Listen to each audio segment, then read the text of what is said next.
Bonjour à tous, dans cette vidéo je vais vous raconter une histoire qui peut arriver à n'importe qui vient ici en Thaïlande. Imaginez, vous êtes en vacances, tout se passe bien et vous faites quoi? Vous fumez tout simplement une cigarette électronique et malheureusement vous allez vous retrouver derrière les barreaux. Ça paraît incroyable, ça paraît fou et pourtant c'est ce qui est arrivé à une touriste qui est venue passer des vacances ici en Thaïlande. À mon sens, et je vais vous expliquer donc pourquoi à la fin de cette vidéo, pourquoi elle a été en prison, ce n'est pas simplement le fait d'avoir vapoté, mais c'est plutôt par rapport au comportement qu'elle a eu par rapport à la police. Je vais donc vous expliquer dans cette vidéo pourquoi ça a mal tourné, mais surtout c'est que je vais vous expliquer comment faire pour que ça vous évite à vous de vous retrouver dans la même situation si jamais vous commettez une infraction. Je m'appelle Renaud, pour ceux qui me connaissent, ils savent que j'ai démarré donc cette chaîne sur YouTube. Je parle de plein de choses, je fais des interviews avec des expatriés, je raconte un petit peu tout ce que je fais ici en Thaïlande, mais ce que vous ne voyez pas derrière la caméra, c'est que je contacte beaucoup de personnes qui habitent ici depuis 30, 35 ans, voire 40 ans, et même une qui est spécialement amenée à gérer les problèmes que peuvent avoir donc les expatriés quand ils sont confrontés à la police, quand ils sont confrontés donc à des problèmes avec l'administration. En attendant de regarder ce reportage,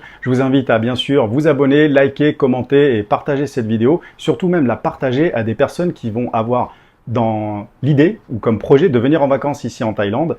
Même s'ils sont déjà venus, en fait, ça peut vraiment avoir, les conseils que je vais vous donner, ils vont être très précieux, très minutieux, parce que franchement, ça n'arrive pas qu'aux autres, et on est tous confrontés à ça. Et en même temps, à la fin de la vidéo, je vais vous raconter, moi, mes expériences que j'ai eues en tant qu'expatrié ici, en tant qu'étranger, et j'ai été confronté par des contrôles de police. J'ai dû donc avoir à interagir avec eux, et tout ça, je vous expliquerai donc mes propre expérience personnelle à la fin de la vidéo, et je vais donc commenter cette vidéo. À chaque fois, je vais vous dire pourquoi elle a mal agi et comment faire à la place.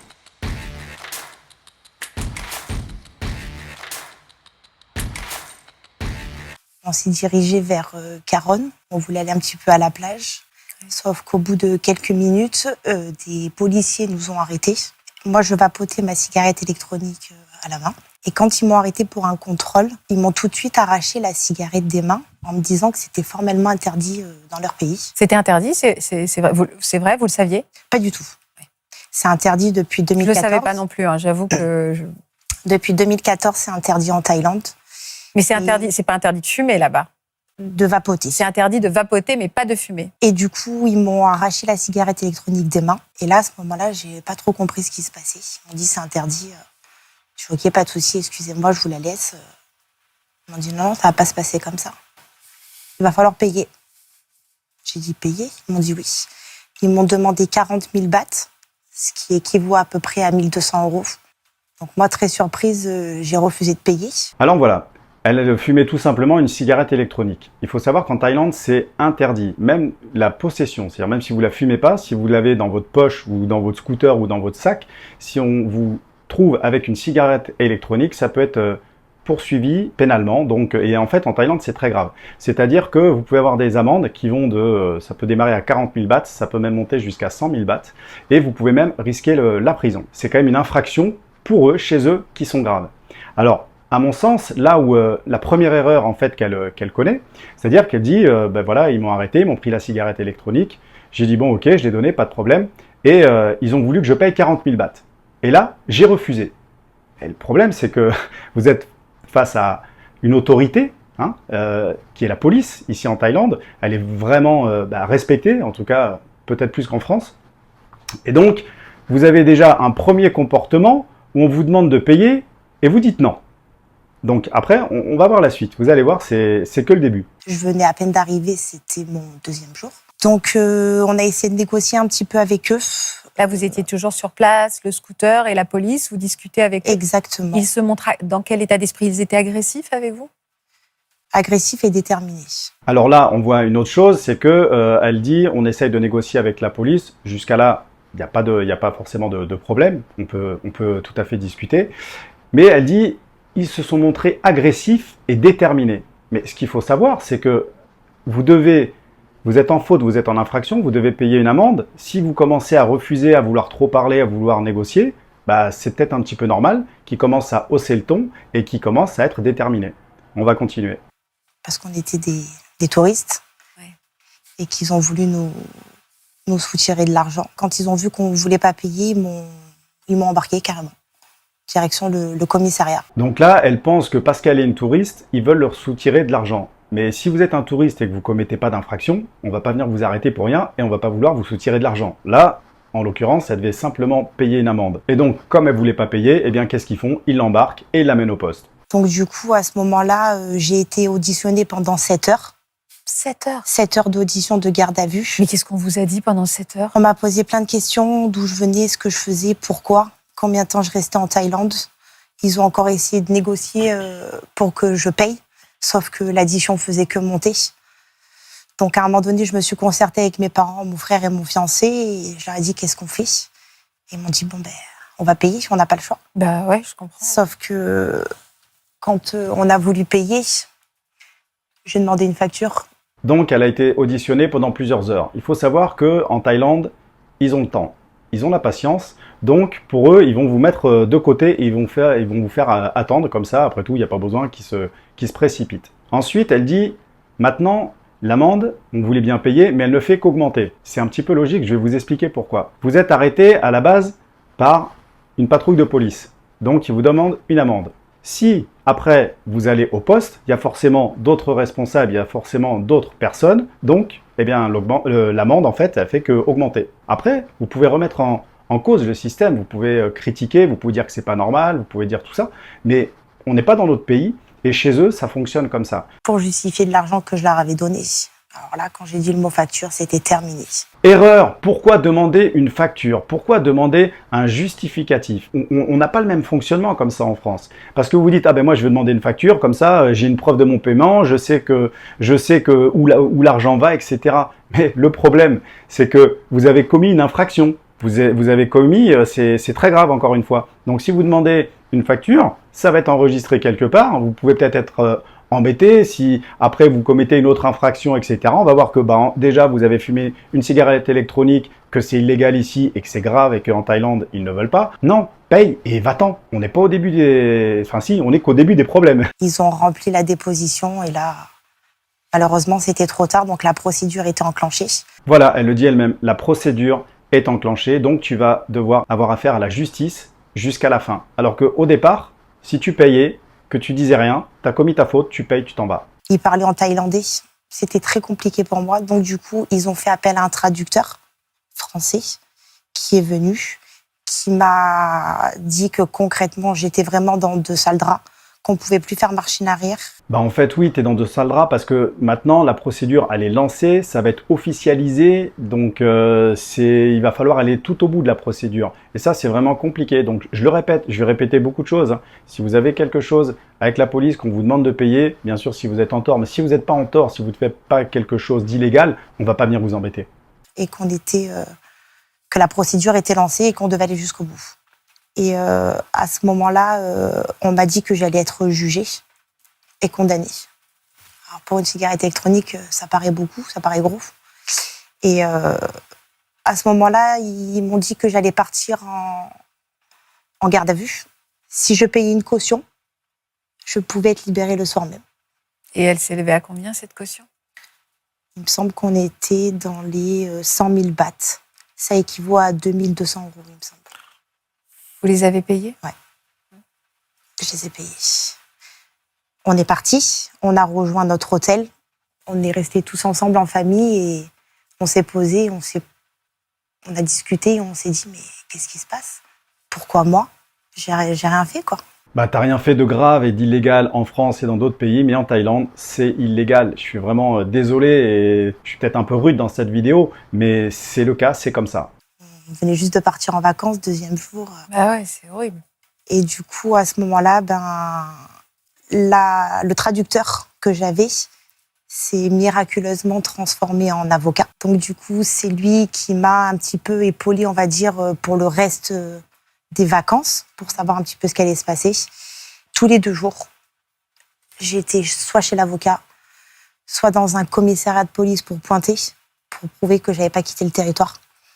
Donc c'était très pesant. Bien sûr que ça paraît beaucoup et bien sûr que ça l'est, je suis d'accord avec ça, mais en Thaïlande, leurs règles, elles sont comme ça. Il y a d'autres pays qui ont d'autres règles, il y a d'autres pays où on n'a pas le droit de boire d'alcool, d'autres pays où on n'a pas le droit d'être homosexuel. Enfin voilà, certes, chaque pays en fait a ses règles. Donc vous devez quand même vous renseigner quand vous allez dans un pays, des règles qui sont en vigueur. Et j'imagine que vous y avez pensé, c'est juste la question que je me pose, contacté l'ambassade?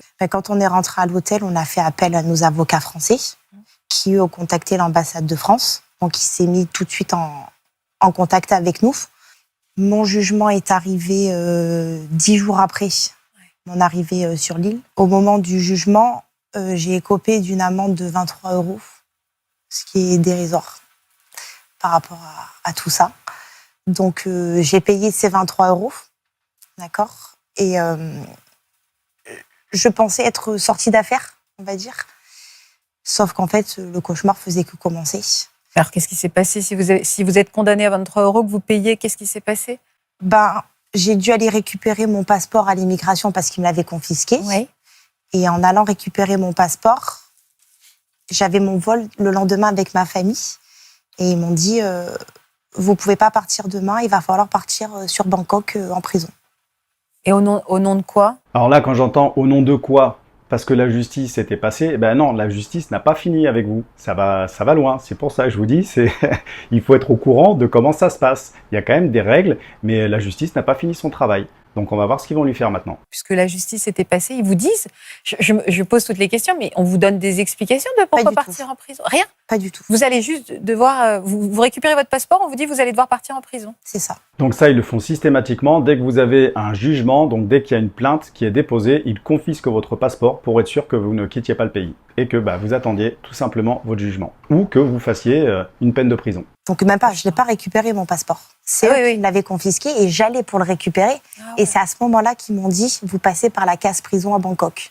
Donc j'ai dû prendre un avion à mes frais pour partir à Bangkok, escorté de 2 policiers thaïlandais à qui j'ai dû payer le billet d'avion quand même. Oh là là là là là, c'est sans fin. Ah là là là là là là, c'est sans fin. C'est pas comme en France, hein. En France, on vous paye tout quand vous allez en prison. Et ben là, non. Donc oui, c'est à votre charge. Il n'y a aucune raison, en fait, que vous êtes un étranger, vous ne payez aucune taxe sur le pays, aucun impôt. Il n'y a pas de raison que le gouvernement aille payer des fonctionnaires pour prendre l'avion avec vous et vous escorter. Donc c'est à vous de payer. Alors c'est peut-être dur, hein. Vous pouvez me dire ce que vous en pensez en commentaire. Vous pouvez peut-être trouver que c'est pas normal, que c'est pas juste, etc. Justement, j'aimerais bien avoir votre avis en commentaire. Et puis moi, je continue la vidéo. Je suis arrivée à Bangkok après quelques heures de vol. Arrivée à Bangkok, on est passé, on est rentré dans la prison. Ils nous ont confisqué les téléphones, ils m'ont enlevé ma puce de téléphone, ils nous ont pris toutes nos affaires.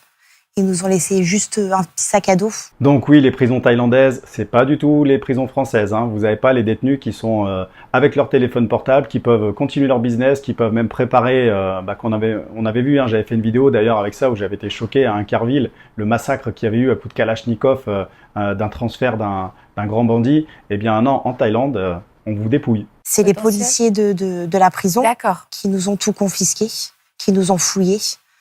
On a dû donner nos empreintes, photos. Bref, c'était un film, quoi. Un film, ouais. Un film. Et du coup, je suis montée à l'étage dans lequel il y avait deux geôles, une pour les femmes, une pour les hommes. Et en fait, quand je suis arrivée devant cette geôle, je me suis dit non, je peux pas, en fait. Je peux pas rentrer, c'est pas possible. Ouais, donc là, je la plains parce que c'est vraiment très très dur ce qu'elle subit et ça peut paraître injuste, hein. Encore une fois, je suis pas en train de parler de juste ou de pas juste, hein. Mais vous voyez, les prisons en Thaïlande, c'est pas du tout les prisons en France. Donc soyez prudents, soyez vigilants et suivez mes conseils. Il y avait une soixantaine de femmes. Voilà. Il faisait 40 degrés, toutes les unes sur les autres. Je me suis dit, c'est pas possible, je peux pas. J'ai des jeunes filles qui dirigeaient un petit peu la prison, c'était des Comoriennes, qui m'ont demandé de payer pour pouvoir dormir par terre. Pas de matelas, pas de couverture, pas d'oreiller, il n'y avait absolument rien. Au passage, vous ne savez toujours pas pourquoi vous êtes rentré en prison, puisqu'on vous avait fait payer 23 € et soi-disant vous étiez libre. Au passage, si, je vais encore le répéter, tu peux faire de la prison si tu es coincé avec une cigarette électronique. C'est comme ça, c'est la Thaïlande. Donc il n'y a rien d'anormal. Même si ça paraît démesuré, disproportionné, je suis complètement d'accord avec ça. Mais voilà, c'est important que vous le sachiez quand vous allez dans un pays qui n'est pas le vôtre. Il n'y a pas les mêmes règles. Oui, donc c'est en plus l'incohérence, vous êtes dans le flou total, sans téléphone, sans rien. C'est ça. C'est horrible. Coupé du monde, complet. Ah ouais, c'est horrible. Donc voilà, donc je suis montée dans la cellule, je suis rentrée. Donc du coup, en fait, on était parqués par pays. Donc les Français d'un côté, les Américains de l'autre. Bref, c'était la jungle en fait. Voilà, il n'y a pas d'autre mot, c'était la jungle. Et je me suis dit, qu'est-ce que je fais ici, quoi? Qu'est-ce que je fais là? Elles étaient agressives, ces femmes? Elles étaient un petit peu agressives, faut être commandante. Tout ce qu'on voulait avoir, de la nourriture, on pouvait tout avoir, mais il fallait tout payer en fait. Il fallait acheter son oreiller, il fallait acheter sa couverture, il fallait acheter à manger. Tout le temps payé, tout le temps, du racket quoi. Les conditions de détention étaient vraiment dérisoires. Je veux dire, je dormais par terre, on me donnait des carcasses de poulet à manger avec du riz, il y avait du bruit sans cesse, j'avais très mal au dos. Je vais vous dire ce que j'en pense. Donc là, c'est uniquement ce que j'en pense. Peut-être que je suis complètement à côté de la plaque et peut-être que je dis n'importe quoi parce que de toute manière, j'y étais pas quand ça s'est passé. Donc c'est uniquement mon interprétation, ça m'appartient, je peux être complètement à côté de la plaque. En tout cas, comme je vous l'ai dit, je vais vous le raconter juste après ça, moi j'ai été aussi confronté à l'administration et à la police. Cette jeune femme, quand elle nous dit que elle est restée calme, que elle a juste dit qu'elle voulait peut-être pas payer, etc. Vous savez, si vous êtes agacé, si vous vous énervez, il y a le verbal, c'est-à-dire que même si vous dites rien de méchant, mais si quand vous vous adressez, là en l'occurrence à vos parents, à vos petits amis, puis que vous faites des gestes agacés, que vous fermez votre visage, que vous dites, vous restez campé sur votre position et tout, eux, ils vont pas comprendre ce que vous dites, mais ils vous observent et ils vont voir comment vous agissez. Et bien là, je peux vous dire que si vous commencez à faire ça, mais c'est terminé quoi. Ils vont se dire bon ben là, on a affaire à des agités, à des excités, ils veulent pas nous écouter, ils veulent pas nous comprendre. Ils n'ont pas à faire l'effort en plus de parler dans votre langue. Donc vous parlez pas thaï, vous parlez voilà. Donc franchement, des cas comme ça, j'en ai jamais vu. Et même, je vais vous dire, maintenant, je vais vous parler honnêtement, franchement, la cigarette électronique, il y en a plein partout. Il y a même des magasins. Donc, c'est pour ça qu'on peut se dire, voilà. Mais c'est illégal. C'est comme ça. Dans ce pays, c'est comme ça. Pour vous donner un ordre d'exemple, donc, bien sûr, le conseil, ne fumez pas de cigarette électronique. Moi, j'ai un copain qui se l'est fait confisquer à l'aéroport de Bangkok à Koh Samui. Il arrive à Koh Samui, il avait la cigarette électronique, on lui a confisqué. Et il a rien dit, hein. On lui a confisqué, ah bon, je savais pas, et il est passé comme ça. Donc là, on était quand même à l'aéroport, confisqué. J'ai un autre ami, lui, qui a fait Bangkok-Phuket avec la cigarette, il n'y a pas eu de problème, il n'y a rien eu. Donc, voilà, c'est comme ça, je sais pas pourquoi, je sais pas comment ça se passe, mais en tout cas, voilà, c'est illégal. Si jamais vous faites arrêter, restez calme, restez patient surtout. Je réinsiste encore sur le fait que faites vraiment attention, comment vous agissez, comment vous parlez, restez calme, faites profil bas, ne haussez pas le ton, ça c'est très très important, parce que si vous commencez à parler fort et à hausser le ton, là c'est mort, là c'est mort, surtout que vous êtes face à une autorité. Et en Thaïlande, ils sont très respectueux, vous savez c'est par ordre de niveau social, mais déjà on respecte les personnes âgées. Donc à une personne âgée, déjà, on va la respecter. On ne va pas lui parler comme à une personne qui a le même âge que nous. On va respecter les autorités, les professeurs, les gendarmes, les personnes qui travaillent à l'administration. Donc c'est aussi, on n'est pas habitué en France. Les profs, ils se font engueuler par certains parents d'élèves, les flics, ils se font insulter. Et, enfin voilà, vous voyez, on n'est pas habitué à ça. En Thaïlande, c'est pas dans les mœurs. Donc si vous le faites, pour eux, c'est très très grave. C'est un manque de respect, mais complet. Qui plus est, si vous êtes en tort. J'ai également vu une vidéo que je suis en train de vous préparer d'un reportage d'une femme qui a aussi malheureusement été en prison. Ça paraît injuste, ça paraît surtout qu'à la base, c'est plutôt elle qui était comme victime. Donc voilà, mais je vais vous reprendre cette vidéo également et je vais vous expliquer en fait là où il y a eu des problèmes et qu'est-ce qui aurait pu être évité. Après, dans son cas à elle, vu ce qui s'est passé, arriver à gérer ses émotions, ça peut être compliqué. Je vous en dis pas plus, comme ça je vous laisse le teaser. Si vous n'êtes pas abonné, abonnez-vous, comme ça vous verrez la vidéo qui va suivre. Alors moi je vais vous expliquer ce qui m'est arrivé par exemple avec la police. Je me suis déjà fait arrêter. Je me suis fait arrêter souvent à Pattaya, je me suis fait arrêter sur Bangkok également. Et puis c'est tout, c'est déjà pas mal. Mais ce qu'il faut savoir c'est que la police, elle est de plus en plus présente en Thaïlande et elle sévit un petit peu sur un petit peu toute cette délinquance, c'est un bien grand mot, mais en tout cas ils font vraiment attention surtout à tout ce qui est alcool. Moi j'ai eu la chance que quand je me suis fait arrêter en scooter, eh bien j'avais pas bu d'alcool parce que sinon j'aurais été embêté.